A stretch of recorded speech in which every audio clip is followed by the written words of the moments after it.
Hey, let's talk about this myth, that God spanks people. Hi, I'm Marissa Frank-Spurt, and together with my co-author, Kelsey Kramer McGinnis, we have written the forthcoming book, The Myth of Good Christian Parenting, How False Promises Betrayed a Generation of Evangelical Families. As Kelsey and I researched, we read over 100 resources, and we saw something like this pop up again and again, usually in justification or defense of the practice of parents spanking small children. It shows up in resources and books and sermons for broader audiences as well. So where does it come from?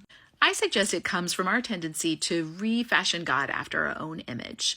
What do I mean by that? Well, all across the pages of Scripture, we are given metaphors and word pictures and imagery that take something from our human experience and offer it to us as a lens through which we can look to understand something about God, who transcends our human experience, who's outside of it, who pre-exists it. Sentiments like this, instead, however, take our human experience and make that the measure and definition of what God is like.